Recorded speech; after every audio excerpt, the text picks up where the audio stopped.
Okay, the other thing that I forgot to say when I finished the journal part is when you get all of your parts laminated, be sure and go back and reinforce those score lines that you scored into the paper before you laminated it, because then by reinforcing those, it will help the plastic of the lamination fold easier for you. Otherwise, you might feel a little bit of resistance, like you're kind of fighting it.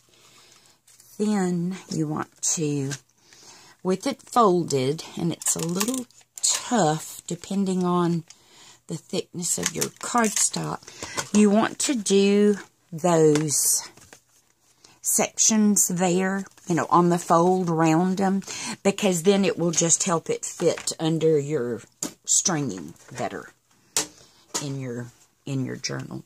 Okay, then I use the Crocodile, and all I do is, oh, I had this set for something else. Use your Crocodile on the 1/8 inch hole setting and just repunch the stringing holes in the top and the bottom.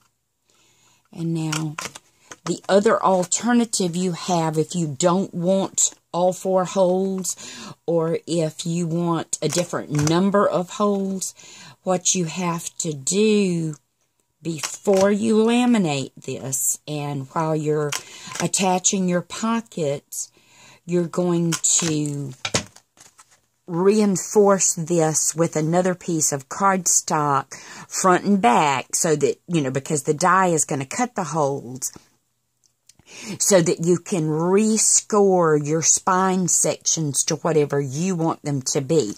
If you only want your stringing hole section different, you can leave this to have the same curvature. That's probably not going to matter, but you would need to do that there.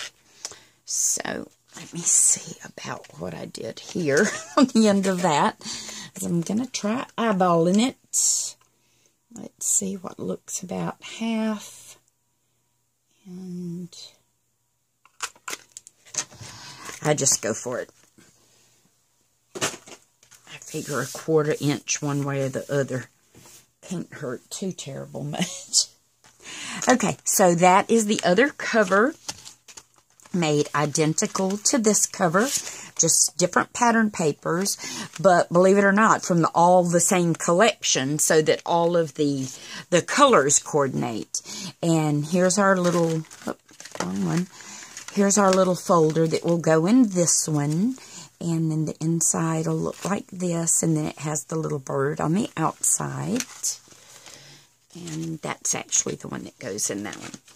So I had actually strung this the other day, and then I didn't like what I had done to it.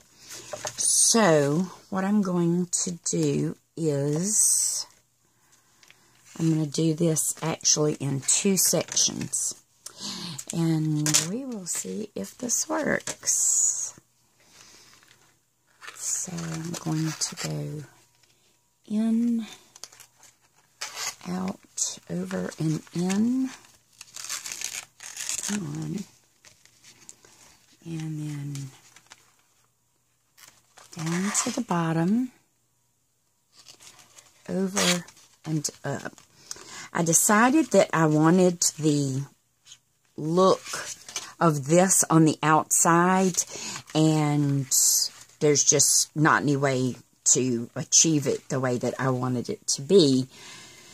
So I decided just to do it in 2 sections and just have 2 threads that would have knots in the middle on the inside instead of just the one. And I think I'll like it a whole lot better. So there's that one. And then we'll do the same thing.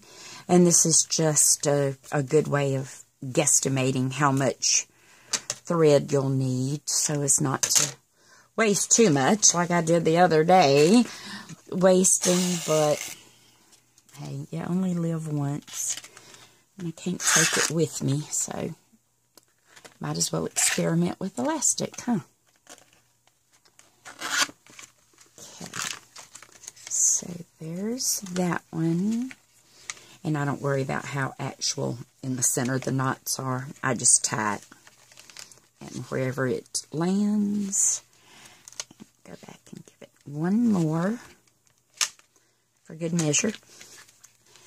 And let's cut these off. And then our folder goes just like that into place. And I just like to use a clippy on the folder. And then these were the 3 books that I just had stuck under here the other day just to show how they fit. So I'll stick them back in here for now.